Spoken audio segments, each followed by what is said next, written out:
The number on the pharmacy screen blinked in red like a warning she couldn't ignore, and for a moment, Rachel forgot how to breathe. Her fingers tightened around the small white prescription box as if holding it harder might somehow make it cheaper. The pharmacist's voice was gentle, almost apologetic, but it didn't soften the blow. $286. It might as well have been $2 million. Have you ever stood somewhere, knowing something small stood between your child and relief, and realized you couldn't reach it? Have you ever felt that quiet panic, the kind that doesn't scream but slowly suffocates you from the inside? Rachel stared at the screen again, hoping it would change, hoping it would blink and apologize for the mistake. But it didn't. Beside her, her son Tyler shifted his weight, his small shoulders hunched under his oversized orange hoodie.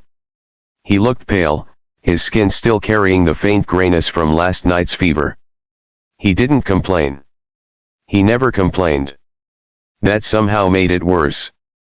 Behind them, someone stepped closer in line.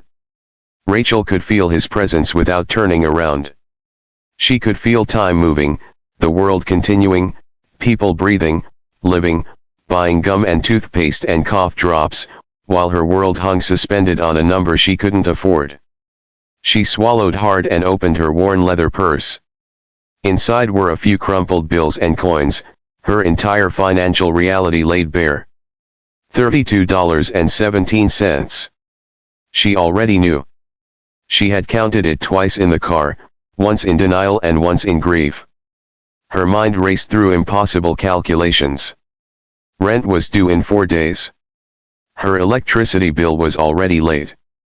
She had skipped meals all week, pretending she wasn't hungry so Tyler wouldn't feel guilty for eating the last of the cereal. $286. It wasn't just a number.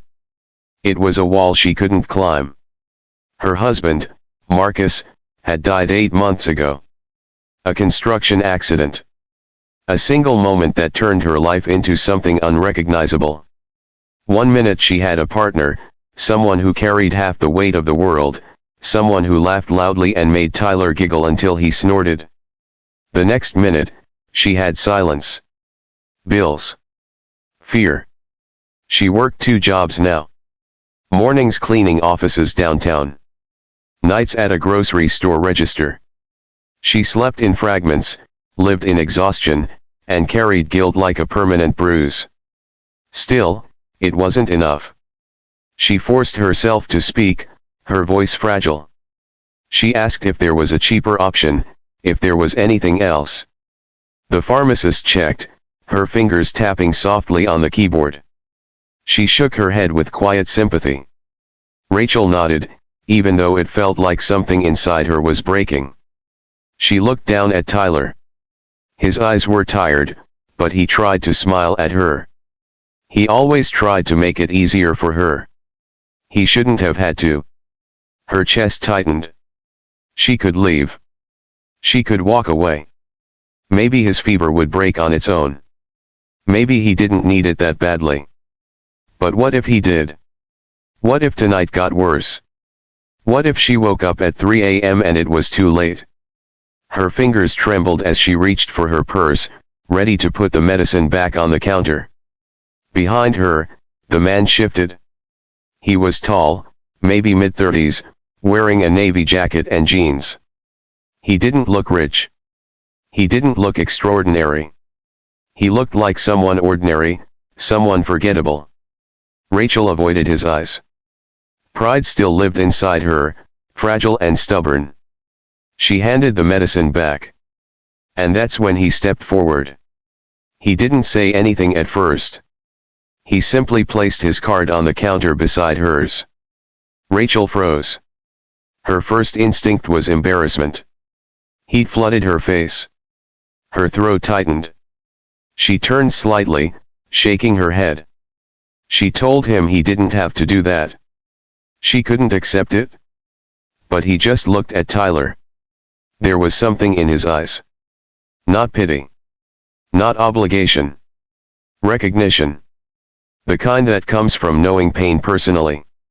He spoke softly, his voice steady. He said he understood.